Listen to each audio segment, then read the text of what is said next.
Hi students, today I'm going to finish reading chapter 10. Now, Reverend Connerly, perhaps little Abo, can demonstrate his skill. The preacher waved for me to come up on the stage. He whispered to me, first time through, just use your right hand.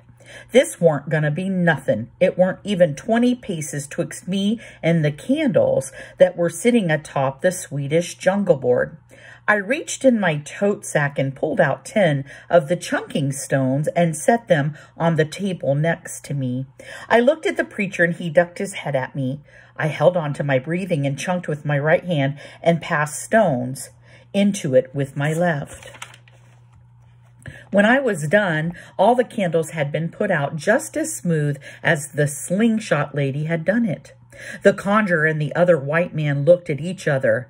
Madame Sabar blowed a long cloud of smoke out of her nose holes.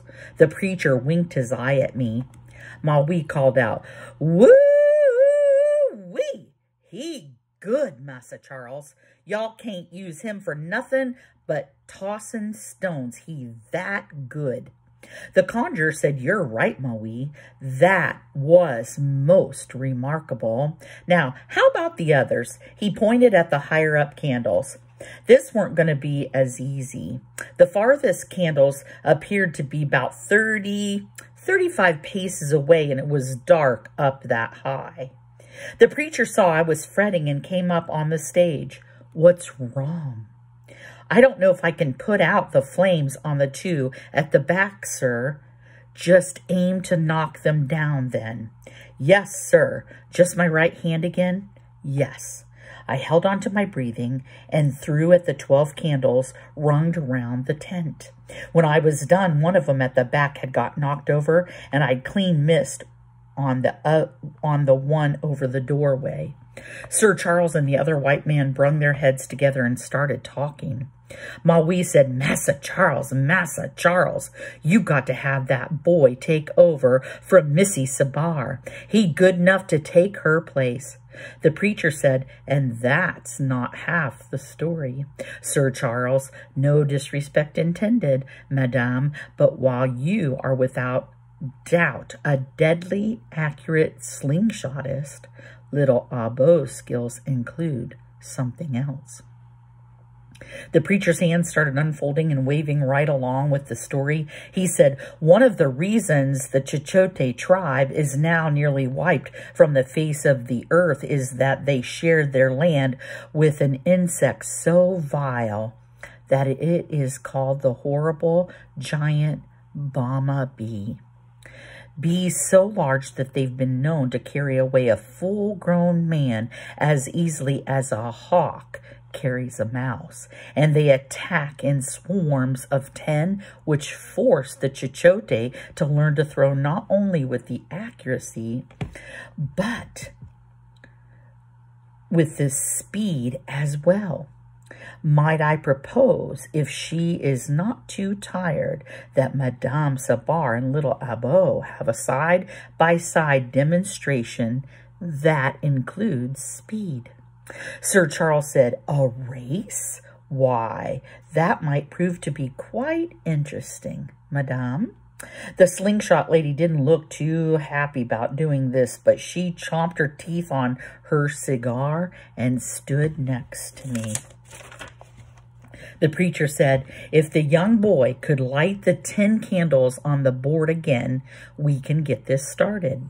Maui waited till Sir Charles nodded at him, then lit up all the candles.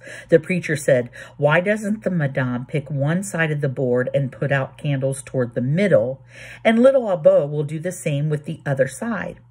We'll see who puts out the most, the quickest." The woman chomped her cigar harder and said, "Left." She raised her slingshot. The preacher whispered to me, "Use both hands. Beat her good." He told Sir Charles, "You start them." The conjurer man said, "Both of you start on the count of 3. 1, 2, Folks from Sweden must not be real good at counting. The conjurer hadn't even finished saying 2 afore Madame Sabar put out the first candle on the left. 3. I throwed left, right, left, right, left, right. I got 6 of them in the same time she got 4. She spit her cigar out on the stage and said, "Light them candles up again, you little fool." Maui waited on the conjurer to nod, then lit them all up. This time I got 7 and she got 3. She knocked one of them over, too. She dropped her slingshot and walked out of the tent. Maui shouted, "Ooh, ooh, wee." He done run her off. He way better than her. You gonna let him take her place? The conjurer said, "My word, Reverend, you didn't exaggerate in the least. I think little Abo will fit very nicely into our family." Maui said, "He gonna take her place, boss? I ain't never seen no one what throwed so good. Lots of folks pay to see that boy throw. It'd be a waste of time having him get pelt with grapes." The conjurer said, "Start breaking things down in here, boy. I want to leave by noon tomorrow. Red, go see if Madame Sabar is all right. Reverend, we need to talk." Him and the preacher stood next to the stage. Sir Charles said, "I assume you've had some expenses in raising little Abo. I'm willing to give you some consideration for that. You say the poor lad is an orphan?" "Yes, I'm the only one he has." "How much are you looking for, sir?" The preacher said, "Hold on here. You've misjudged me.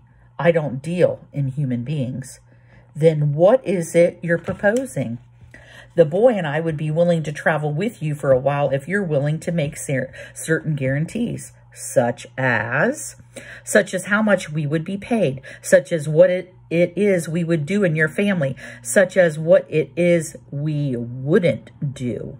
Sir Charles blowed out another long puff of cigar smoke at the roof of the tent and said, "Ah, well, Reverend, what is it you propose doing?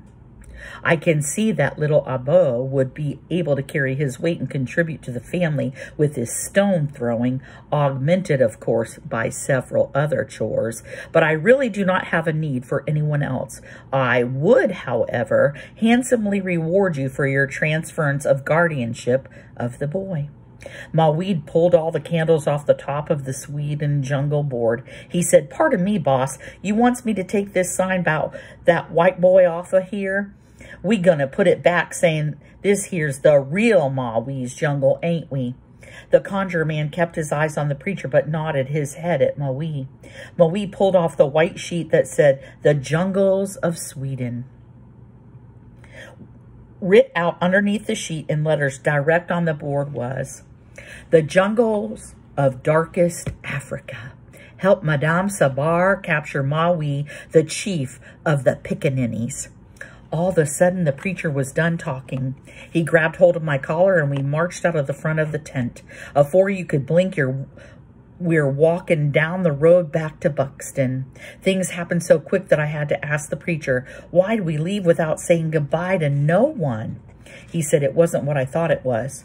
"What'd you think it was? Weren't it just a carnival?" "Forget this happened. It was a bad idea from the start." "What was?" "Nothing, Elijah.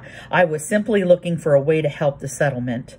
I tried a couple more times, but I weren't getting no more explaining from the preacher. It 'peared he didn't want to talk no more, which I look at as he wanted to do some listening. So I told him all about Sammy and how scared I was about getting floated away and about how Sir Charles paid $100 American for Maui. I kept on talking all the way to Buxton. But the only subject the preacher seemed to take any kind of interest in at all was Maui. He had me tell him about it 3 times. I asked the preacher if you were still a slave, if you didn't mind working for someone and didn't have nowhere else to go. Only thing he said was, "Yes, you're still a slave, but you're worse than a slave. You're an ignorant slave." When we got home, the preacher waited whilst I climbed on through my bedroom window.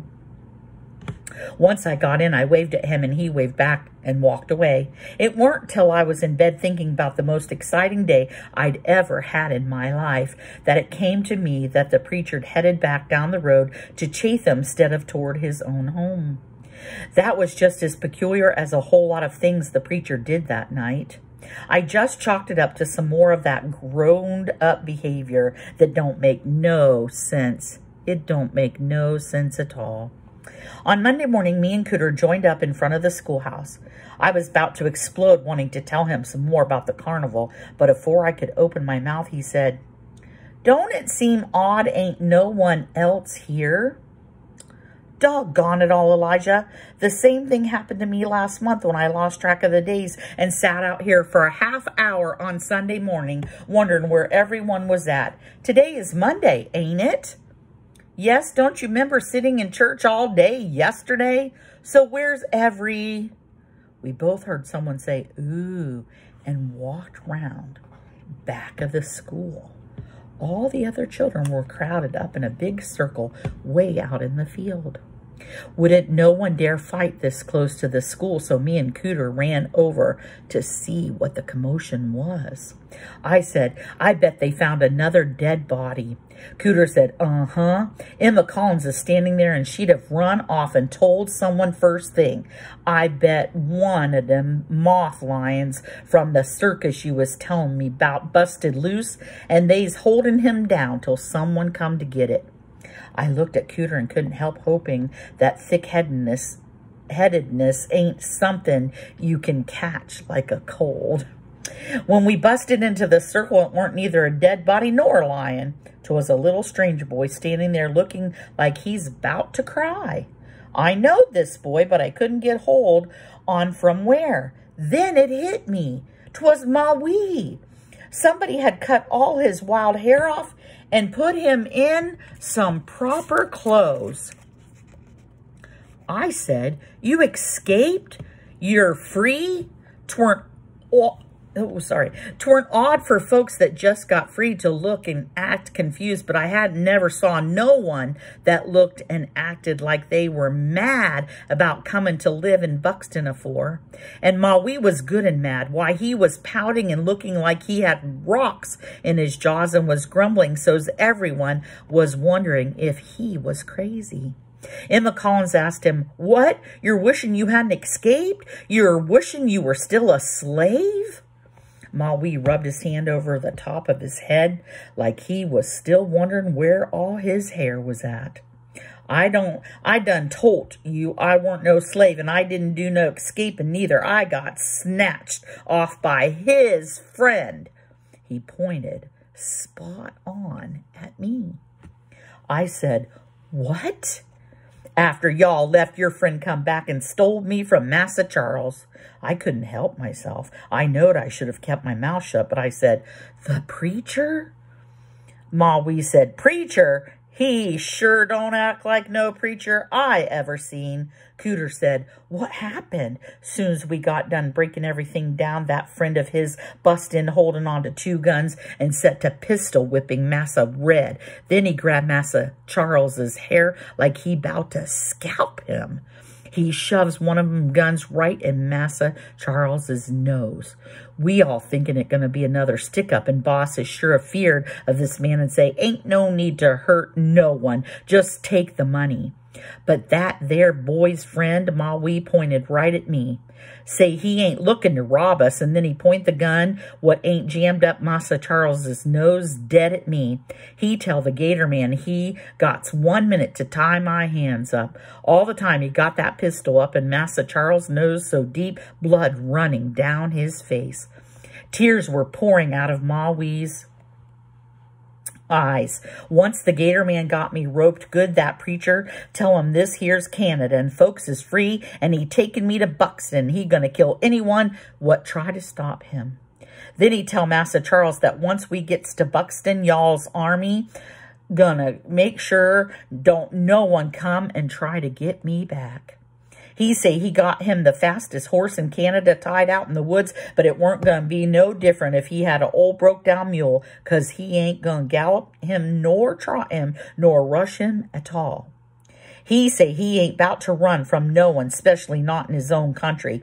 Then he tell Massa Charles the way to come if he want to find where y'all live. He tell him that the road to Buxton branch off to the right about half a mile down, and if they daft enough to follow him and wants to meet the Lord that bad, then that's the way they's got to turn. Everybody was looking shocked at Maui's story. He wiped his nose on his shirt sleeve and said, he pulled me out of the tent and tugged me off into the woods and put me on top that pretty horse and tie me to the saddle and tie them reins round his waist and put one of them pistols in each his hands, and we starts walking right down the middle of the road. I just knowed Massa Charles and them gonna come rescue me, and I'm hoping when they kill that man, they aims good and they don't shoot me by mistake. Maui kicked at the ground and said, only thing I can figure is they took the wrong branch once they come to where the road split up at. But don't none y'all be surprised if they come busting in that there schoolhouse and take me back with them. Emma Collins said, why are you wishing for that? You're free now. Maui said, how's I free when they told me I ain't got no choice but to go to school? How's I free when they got that Johnny boy and his mama watching over me like a sheriff? The bell rung, and it came to me that I was going to have to be careful with Maui. If Emma Collins or any of them other girls got wind that I was wandering about past midnight at the carnival, they'd get me stewed up in a world of trouble. As we walked up the steps into the schoolhouse, Mr. Travis said, good morning, scholars, strivers and questers for a better future. Are you ready to learn? Are you ready to grow? He saw Maui and said, well, congratulations. They told me you'd be joining us today. Welcome, young man. I could tell being free was going to be a hard row to hoe for Maui. Instead of answering Mr. Travis in the proper way, he, bold as anything, said to him, how many people in y'all's army anyway? Children jumped to the side and cleared out of the way so as not to interfere with Mr. Travis getting a proper snatch at Maui. But Mr. Travis surprised us. He didn't cane Maui, nor scold him, nor rebuke him in the least. He gentle laid his hand on Maui's head and said, without no sting in his voice at all, said, my name is Mr. Travis. When I call on you to speak, you will address me as that or as sir. I have a feeling you and I are going to be spending a great deal of time together. Once again, welcome and congratulations. Maui said, thank you, sir. Both me and him kept peeking out the window all through the day, waiting for Sir Charles and the rough, red-haired white man to come. But they never did show. Join me again for the next chapter.